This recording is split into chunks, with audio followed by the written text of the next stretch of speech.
बहुत समय पहले की बात है। एक घना जंगल था जहाँ शेर राजा के रूप में राज करता था। वह शक्तिशाली था लेकिन न्यायप्रिय भी था। जंगल के सभी जानवर उसके आदेशों का पालन करते थे और डर के साथ उसका सम्मान भी करते थे। समय बीतता गया और एक दिन शेर बूढ़ा होकर चल बसा।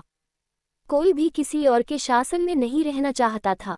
अंत में ये तय किया गया कि जो भी जानवर सबसे शांत होगा और जंगल के सभी जानवरों को समान रूप से देखेगा, वही राजा बनेगा। सभा में एक चालाक लोमड़ी ने हंसते हुए कहा, अगर हम शांति चाहते हैं तो हमें किसी सीधे सादे और सरल जानवर को राजा बनाना चाहिए। क्यों न गधे को राजा बना दिया जाए। सभी जानवर यह सुनकर हंसने लगे, लेकिन फिर वे सोचने लगे कि गधा सच में एक सीधा सादा और मेहनती जानवर है।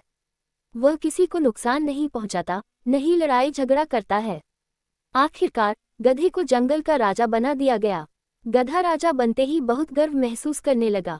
वह सोने का ताज पहनकर जंगल में घूमने लगा और अपनी लंबी आवाज में हुक्म देने लगा, मैं जंगल का राजा हूँ, मेरी बात ध्यान से सुनो।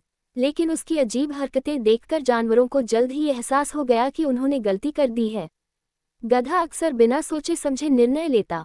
एक दिन एक हिरन उसके पास आए और बोली, महाराज, बाघ ने मेरे बच्चे को मार दिया, कृपया न्याय करें। गधे ने सोचा और बोला, ये बहुत गलत बात है, लेकिन बाघ भी तो भूखा था, उसे भी खाना चाहिए, इसलिए कोई दंड नहीं दिया जाएगा। ये सुनकर हिरन और दूसरे जानवर बहुत नाराज हुए। एक दिन जंगल में कुछ लकड़हारे आए।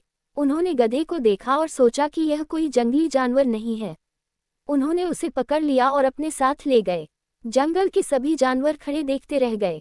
कोई भी गधे को बचाने नहीं गया, क्योंकि सभी को एहसास हो गया था कि उन्होंने एक अयोग्य राजा को चुना था। इस घटना के बाद जंगल के जानवरों ने एक महत्वपूर्ण सीख ली, शासन करने के लिए केवल सरलता और शांति पर्याप्त नहीं होती, बल्कि बुद्धिमत्ता और नेतृत्व क्षमता भी जरूरी होती है। इसलिए कहा जाता है, जिसे राजा बनाना हो उसे बुद्धिमान और योग्य भी होना चाहिए, वरना पूरा राज्य बर्बाद हो सकता है।